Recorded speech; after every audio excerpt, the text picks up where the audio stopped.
Por de 2023 bem arriba, nós estamos reparar que nós estamos perdendo pouco membro.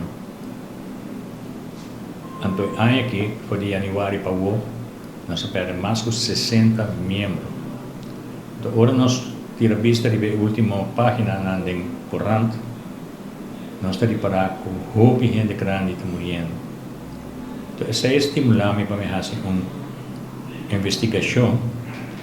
Então, trabalha for o obituário, uma seleção de 2024 e de 2025. E me reparar que na ano 2024, um total de 345 gente grande a falecer.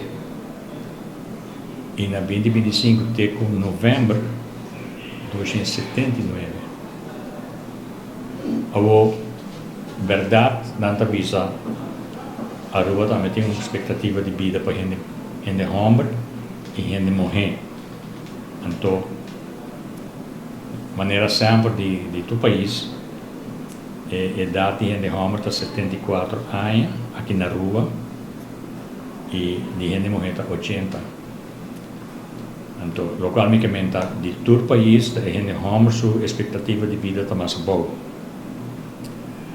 Pero local, me reparar, passou uma partida em rango na maneira de 60 para 69, 70 para 79, 80 para 89, 90 para 99 e 100 para 109. Então, me reparar que na rango de 60 para 69, um total de 106 pessoas a morrer em apenas 2 anos de tempo.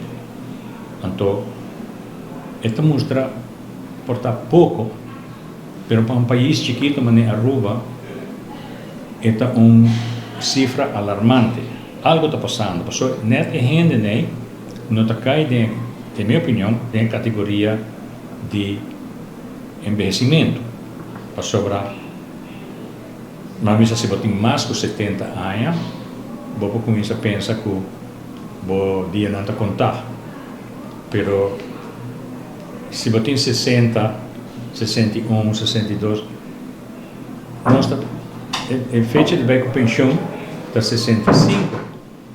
Então ainda não quer essa idade de pensão.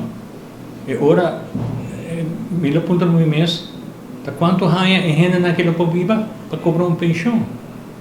Então, tudo que aqui de mim conceito, um governo que trabalha bom, mas você tem em conta que nem.